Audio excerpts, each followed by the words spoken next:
तर आतापर्यंत दोघांचे मृतदेह हाती लागल्याची अपडेट आपल्यापर्यंत पोहोचते। दोघांचे मृतदेह बाहेर काढण्यात यश आलेलं आहे। मृतांचा आकडा वाढण्याची भीती आहे, कारण जास्ती वाहून गेलेल्या पर्यटकांची संख्या जास्त आहे। 20 ते 25 पर्यटक या संपूर्ण दुर्घटनेमध्ये वाहून गेल्याचं बोललं जात आहे। काहींना वाचवण्यामध्ये यश आलंय, काहींना जखमी अवस्थेमध्ये बाहेर काढण्यात आलं। पैकी 2 जणांचा यामध्ये मृत्यू झाल्याचं कळतंय। दोघांचे मृतदेह सापडलेले आहेत। पर्यटकांनी पुलावर दुचाकी नेण्याचा प्रयत्न देखील केला होता, त्यामुळे ओव्हरवेट झालं आणि तो पूल कोसळला असं देखील या स्थानिकांचं म्हणणं आहे।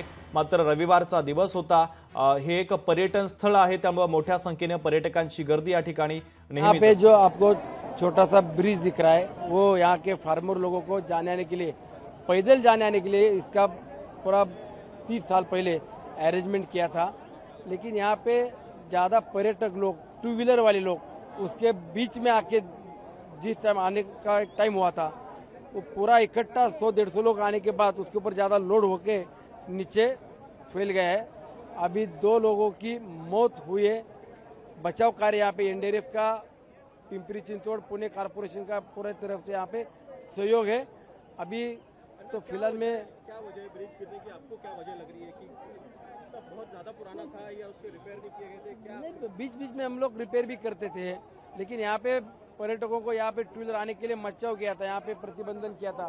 फिर भी लोग यहाँ पे आते तो अभी क्या ऐसा इंसिडेंट होना अच्छा नहीं है, लेकिन लोगों ने भी समझना चाहिए था।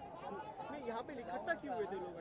इकट्ठा 100-150 लोग कैसे इकट्ठे हुए थे? यहाँ पे टूरिस्ट लोग सैटरडे संडे ज्यादा करके टूरिस्ट लोग आते हैं, तो यहाँ पे टूरिस्ट लोगों को आजू बाजू में घूमने के लिए जगह है, वहाँ पे घूमना ठीक था। लेकिन ब्रिज के ऊपर आना मना होते हुए भी यहाँ पे आए, ये एक एक्सीडेंट यहाँ पे हुआ है। लोकशाही मराठी ऐका, पहा, जागरूक रहा।